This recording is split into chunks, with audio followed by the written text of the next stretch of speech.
భారతదేశంలో సరైన ఆపర్చునిటీస్ లేవు కాబట్టి, ఈరోజు పక్క దేశాల వైపు జూడాల్సొస్తుంది.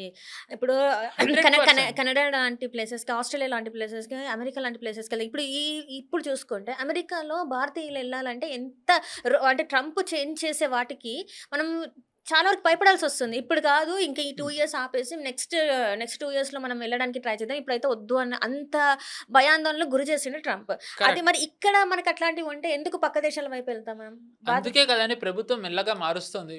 ఈ మార్పు ప్రయత్నిస్తుంది అందుకే కదా! పీఎల్ఏ ద్వారా ఇప్పుడు మోదీ గారు ముందర వరకు మన దగ్గర మ్యానుఫ్యాక్చరింగ్ అనేది ఎంతమంది విన్నారు? హ్మ్. హ్మ్. పెద్దవ్వ పె చిన్న ఏజ్ నుంచే ఐఐటీలో చేర్చేయాలి. రుద్ది, రుద్ది, రుద్ది, రుద్ది ఐఐటీలో చేర్చేయాలి. లేకపోతే ఎంబీబీఎస్‌లోకి అంతే 2 చేర్పించాలి. లేదు అంటే గనక సీఏ హ్మ్. అయిపోయింది. ఇవి ఇంకా గాకుండా వేరేవేమీ క్లరికల్ లేవు. హ్మ్. ఆపర్చునిటీస్ లేవు. వాళ్ళు అవ్వగానే సైబర్ కూలీ 9-6 జాబ్. ఒక ఒక ఒక రోబో కింద పని చేయాలి వాళ్ళు. అయిపోయింది వాళ్ళది. మోదీ గారు వచ్చిన తర్వాత ఇప్పుడు మ్యానుఫ్యాక్చరింగ్ వస్తోంది. దాని తర్వాత డిజైనింగ్‌లోకి ఆర్&డి దాంట్లోకొస్తున్నారు. సంస్థలు పెడుతున్నారు. స్టార్టప్స్ పెడుతున్నారు. ఒకప్పుడు స్టార్టప్స్‌లో లేనిది ఈరోజు మనం రెండో స్థానమో, మూడో స్థానంలోనో ఉన్నాం. హ్మ్. పీఎల్ఐ ద్వారా ఏంటంటే సంస్థలొస్తున్నాయి. దాని ద్వారా మ్యానుఫ్యాక్చరింగ్ పెరుగుతుంది. య స్కై రూట్ అనే సంస్థ గతంలో ఎందుకు లేదు? హ్మ్. హ్మ్. ఈరోజు అంటే కొంతమంది నేను చూసాను పేర్లెత్తాను. కొంతమంది అంటున్నారు. ఇస్రోని చేసేసి వేరే వాటికి ప్రైవేటీకరణ చేస్తున్నారని. మోదీ గారు ఉన్నప్పుడు ఇస్రో ఎలా ఉంది? ఎన్ని రాకెట్లు లాంచ్ అయ్యాయి? కాంగ్రెస్ ఉన్నప్పుడు ఎన్ని రాకెట్లు లాంచ్ అయ్యాయి? ఇక్కడ తెలంగాణ నుంచి మన కాంగ్రెస్ నేత చెప్పగలడా? హ్మ్. అండ్ అండ్ నంబియార్ అనే ఒక సైంటిస్ట్‌ని కేరళ ఆయనని ఎవరి హయాంలో వీళ్ళు ఇంత టార్చర్ పెట్టారు? అది చెప్పగలరా కాంగ్రెస్ వాళ్ళు? ఈరోజు స్కైరూట్ లాంటి సంస్థ వచ్చి మనకి ఇస్రోని అది రిప్లేస్ చేయట్లే. ఈ కాంగ్రెస్ వాళ్ళకి ఏంటి అంటే వాళ్ళకి అభివృద్ధి అనేది వాళ్ళకి తెలియనప్పుడు వాళ్ళకి అభివృద్ధి జరుగుతున్నది కూడా అర్థం కాదు.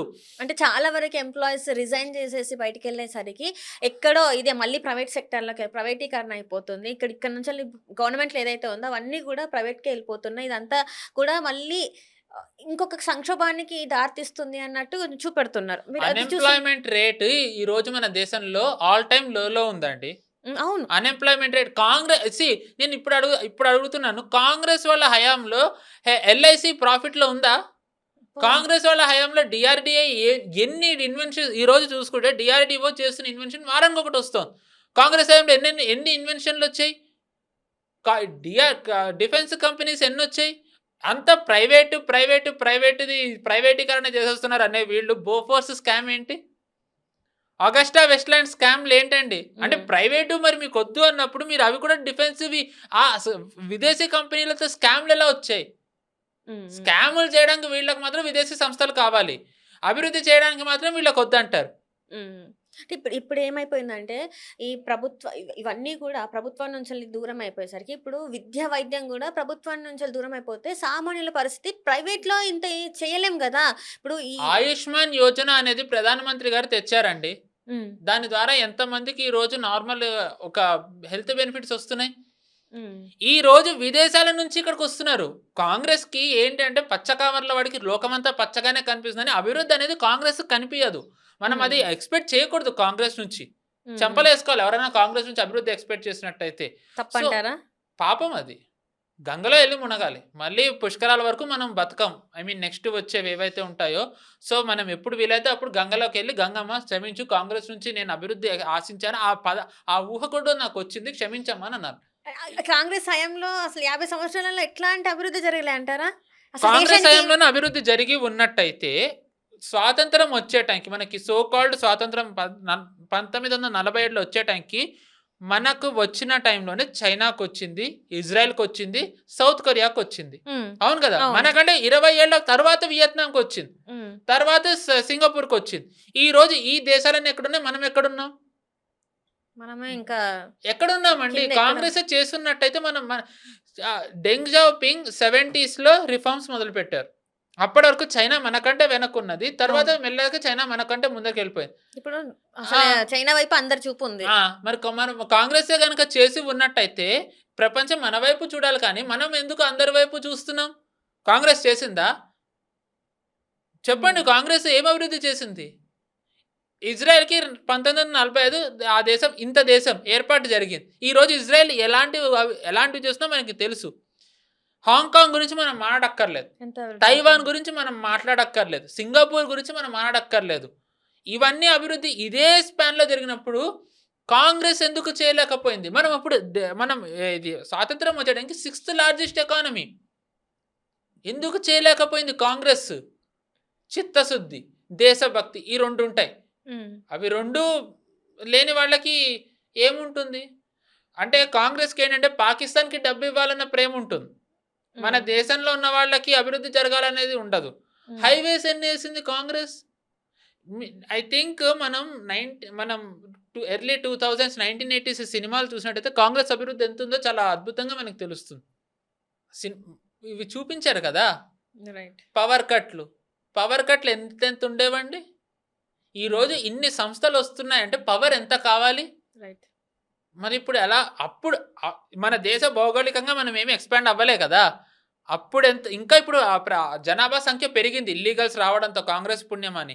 అంటే ప్రభుత్వం మీద ఇంకా బాధ్యత ఎక్కువుంది, భారము ఎక్కువుంది.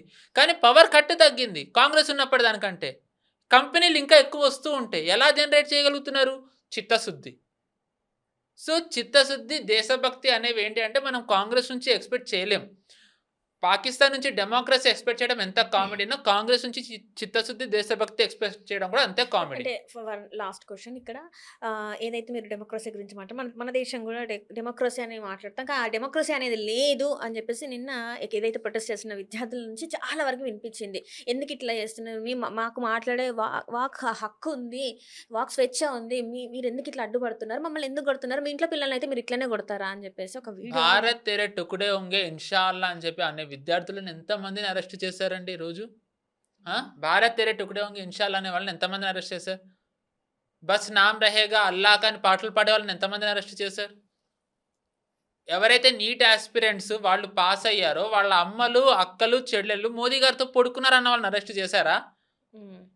ఎంతమందిని అరెస్ట్ చేశారండి?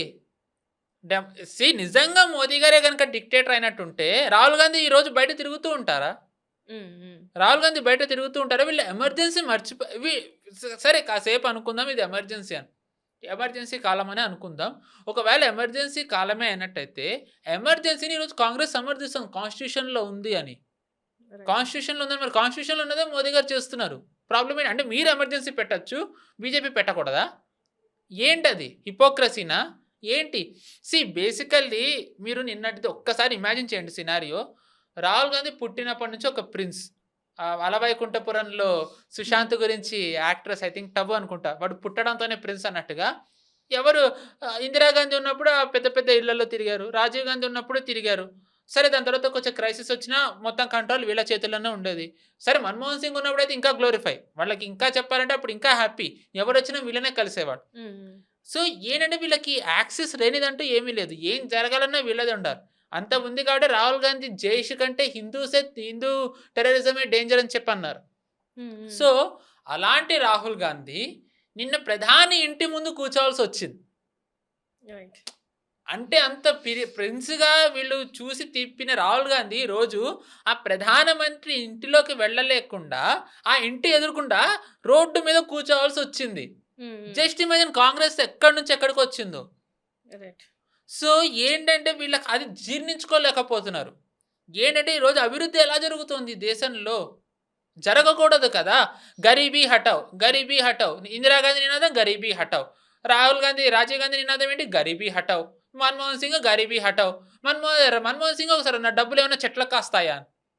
దాని తర్వాత ఇది రాజీవ్ గాంధీ ఫేమస్ ఏంటి? రూపాయి ఇస్తే 85 పైసలు ఎక్కడికో ఎళ్ళిపోతాయి. జనాలకి ఇంతే వెళ్తోందని. ఈరోజు డైరెక్ట్ బెనిఫిట్ ట్రాన్స్‌ఫర్ ద్వారా ఎంతమందికి డైరెక్ట్ వెళ్ళిపోతుంది? హ్మ్. ఇదే మరి కాంగ్రెస్ ఎందుకు చేయలేకపోయింది? ఈరోజు మీరు ఎనీ మినిస్ట్రీ తీసుకోండి కాంగ్రెస్‌ది. నెహ్రూ టైం నుంచి ఏదో ఒక మినిస్ట్రీలో ఏదో ఒక స్కామ్ బయటపడతది. నెహ్రూ మినిస్ట్రీలో జీప్ స్కామ్, రాజీవ్ గాంధీ మినిస్ట్రీలో బోఫోర్ స్కామ్ ఎక్సెట్రా అన్నీ బయటపడతాయి. 12 ఏళ్ల నుంచి బీజేపీ ఉందండి. ఒక్క మినిస్ట్రీ నుంచి వీళ్ళు ఒక్క స్కామ్ బయటపెట్టి దాని మీద నించొని ఉండగలిగారా? హ్మ్. 5 ఏళ్లలో రాజీవ్ గాంధీది ఎంత వరకు వీళ్ళు తీసుకెళ్లారంటే 414 సీట్స్ వచ్చిన పార్టీకి దాని తర్వాత 200కి తగ్గిపోయింది. 5 ఏళ్లలో. వీళ్ళు 12 ఏళ్లలో వీళ్ళు ఏమి స్కామ్ చూపించగలిగారు మోదీ ప్రభుత్వం ఇది చేసింది అని? 10 ఏళ్ల యూపీఏ ప్రభుత్వం అందరికీ గుర్తే స్కాములు. 2జీ స్కాము, ఇంకా మనం మాట్లాడుకుంటూ పోతే ఆ స్కాములది మళ్ళీ ఆ బ్లాక్ డేస్ గుర్తు చేసుకోదలుచుకోలేదు. సో, ఎవరైతే జెన్‌జీ ఉన్నారో ఈ సగం జెన్సీఏ వాళ్ళకి కాంగ్రెస్ హయాంలో వాళ్ళు బతికినది గుర్తులేదు. ఐ థింక్ వాళ్ళ పేరెంట్స్‌ని ఇన్‌ఫాక్ట్ వాళ్ళ గ్రాండ్ పేరెంట్స్‌ని అడిగితే గనక చందమామ కథలు కూడా అవసరం లేకుండా వాళ్ళు ఆ కథలే వింటే వాళ్ళకే తెలుస్తుంది. హ్మ్. చందమామ కథల కంటే ఇప్పుడు వీళ్ళ జెన్‌జీకి ఏంటంటే ఈ కథలు తెలియాలి. కథలు కూడా కాదు, వాస్తవాలు తెలియాలి. నిజంగా జెన్‌జీకి ఏంటంటే గతం ఐ మీన్ వాళ్ళ యాన్సిస్టర్స్ ఐ మీన్ వాళ్ళ నాన్నగారు వాళ్ళు కానివ్వండి, వాళ్ళ మదర్ ఆర్ వాళ్ళ గ్రాండ్ పేరెంట్స్ టైంలో నిజంగా దేశం ఎలా ఉండేది, ఇప్పుడు ఎలా ఉందని. హ్మ్. హ్మ్. ఈరోజు స్కై రూట్ లాంటి సంస్థని ఎంతమంది ఈరోజు యాక్సెప్ట్ చేయగలుగుతున్నారు? ఈరోజు స్కై రూట్ లాంటి సంస్థ అరే! పాకిస్తాన్‌తో డైలాగ్ ఎవరు కోరుకుంటారు ఈ టైంలో? పాకిస్తాన్‌తో డైలాగ్ ఎవరు ఎందుకు కోరుకుంటారండి? అంటిల్ అండ్ అన్లెస్ వాళ్ళకి పాకిస్తాన్ చేస్తున్నవి వాళ్ళకి ఓకే అనుకుంటే తప్ప, పాకిస్తాన్‌తో ఈరోజు డైలాగ్ ఎవరు కోరుకుంటారు? హమారే జవాన్ కో పీట్ రహే హై అని చెప్పి ఎవరన్నా అంటే మనకి రక్తం మరగాలి తప్ప నవ్వు ఏ దేశభక్తుడికొస్తుంది ఈరోజు? హ్మ్. ఏ దేశభక్తుడికొస్తుందండి? పెహల్గాం జరిగిన దాని గురించి వెళ్లి బాధితుల్ని కలవలేరు. కానీ, ఆ పెహల్గాం తర్వాత ఆపరేషన్ సింధూర్ అప్పుడు షెల్లింగ్‌లో అయిన ముస్లిమ్స్ బార్డర్ ఏరియాస్‌లో ఉన్న ముస్లిమ్స్‌ని కలిసారు కొంతమంది కాంగ్రెస్ వాళ్ళెళ్లి. అంటే వాళ్ళకి హిందువులు ఎంతమంది పోయినా పర్లేదు. ప్రియాంక గాంధీ ఓపెన్‌గా పార్లమెంట్‌లోనే అన్నారు కదా! పెహల్గాంలో పోయింది భారతీయ అంట. హిందూస్ కాదంట. కానీ వేరే చోట్ల అందరూ ముస్లిమ్స్. కాంగ్రెస్‌కేంటంటే పాలెస్తీన్ అనేసరికి ఛాతీ కొట్టుకుంటారు. గాజా అనేసరికి ఛాతీ కొట్టుకుంటారు. కానీ హిందూస్ దగ్గరకొచ్చేసరికి మాత్రం వాళ్ళు మాట్లాడరు. హ్మ్. వాళ్ళకప్పుడు మాత్రం మాటలు రావు. అందుకే కాంగ్రెస్ ఈరోజు ఏందంటే కంప్లీట్‌లీ ముస్లిం ఓట్ బ్యాంక్‌లోకెళ్ళిపోయింది. ఈరోజు ఏమైందంటే ఈ ముస్లిం అప్పీస్‌మెంట్ కాంగ్రెస్ ఏదైతే ఇన్ని దశాబ్దాలుగా చేస్తూ వచ్చిందో స్టెప్ బై స్టెప్ బీజేపీ దాన్ని అంతమొందించేస్తుంది. క్లియర్‌గా చెప్తుంది. నో అప్పీస్‌మెంట్ అని.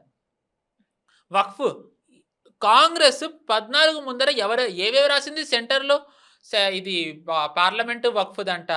దాని తర్వాత అసలు ఏవేవైతే ఢిల్లీలో ఉన్నాయో నేషనల్‌వి గవర్నమెంట్ అవన్నీ వక్ఫ్ అంట. వక్ఫ్ వాళ్ళు క్లెయిమ్ చేసుకుంటున్నారు. ఎంత ధైర్యం ఉండాలి వాళ్ళ ఆడాసిటీ ఏంటసలు? అంటే నాది కాక మగధీరలో విలన్ ఉంటుంది. నాది కాకపోతే ఎవ్వరికీ దక్కనివ్వను అని. ఆ టైప్‌లో చివరికి కాంగ్రెస్ ఎళ్తోంది ఇప్పుడు. వాళ్ళది ఏంటంటే మోదీ గారు అందుకన్నారు ముస్లిం లీగ్ కింద మారుతోంది కాంగ్రెస్ అని. హ్మ్. హ్మ్. వాళ్ళకి కాలే కాబట్టి దేశ విభజనకు కూడా వీళ్ళు ఓ రకంగా మళ్ళీ వీళ్ళు ఓ రకంగా చెప్పండి దానికి కూడా వెనకాడరు. అక్కడికే అంటే మీరే గనక నిజంగా దేశం కోసం, హిందువుల కోసం పోరాడినట్టయితే గనక జనాలు మీకు ఓటేస్తారు కదా! 12 ఏళ్ళు అయింది అంటే ఏ ప్రభుత్వం మీదైనా ఒక వ్యతిరేకత వస్తుంది. మీరది బీజేపీ మీద మీరు తేలేకపోతున్నారు. ఎలా తయారైందంటే ఎన్నికలప్పుడు ఓకే. బీజేపీ కాకుండా వేరేది చూద్దాం అనుకుంటే, విపక్షం నుంచి ఎవరన్నా మాట్లాడేసరికి అమ్మో! వీళ్ళొస్తే డేంజర్. ఏదో ఒకటి ఉంటే ఉండని బీజేపీనే బెటర్ అనే దానికి జనాలను తీసుకొచ్చారు. బీజేపీ గొప్పతనం కాదది. వీళ్ళ మీదున్న భయంతోనే బీజేపీ గెలుస్తుంది కొన్ని చోట్ల. హ్మ్. హ్మ్. హ్మ్. అండ్ కాంగ్రెస్ అప్పీస్‌మెంట్ ఎంతకెళ్ళింది అంటే ఆహ్, మనం నేను చాలా సార్లు చెప్పాను. ఇప్పుడు ఎఫ్‌సీఆర్ఏ కానీ, వుమెన్ రిజర్వేషన్ ఇది. మధ్యప్రదేశ్‌లో మోహన్ యాదవ్ గారు ఇప్పుడు ముఖ్యమంత్రి. మధ్యప్రదేశ్‌లో. ఆయన యూసీసీ తెచ్చారు. మీరు జస్ట్ ఇమాజిన్ కాంగ్రెస్ టైమ్‌లో యూసీసీ మనం ఊహించగలమా? లేనివి కాంగ్రెస్‌కి కాన్స్టిట్యూషన్‌లో పెట్టడం తెలుసు.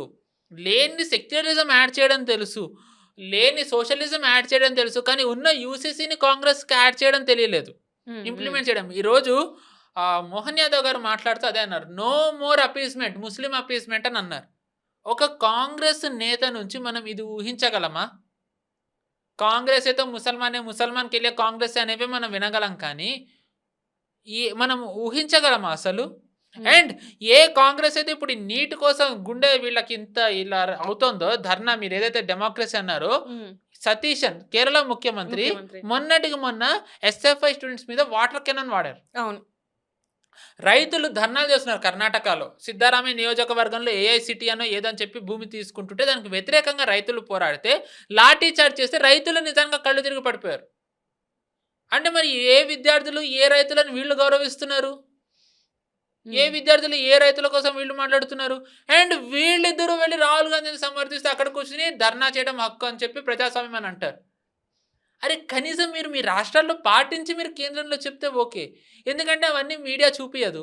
రైట్. మీడియా చూపియదు కాబట్టి మనం ఏంటంటే ఆహ్, ఏమన్నా చేయొచ్చని చెప్పి అనుకుంటారు. హ్మ్. అండ్ ఒక మెయిన్ కన్సర్న్ ఏంటంటేనండి ఇక్కడ ఇందాక నేను చెప్పినట్టుగా వీళ్ళకి మీరు చూసుకున్నట్టయితే అన్ని వైపుల నుంచి కూడా అటాక్ చేయాలనేది సిద్ధమవుతోంది.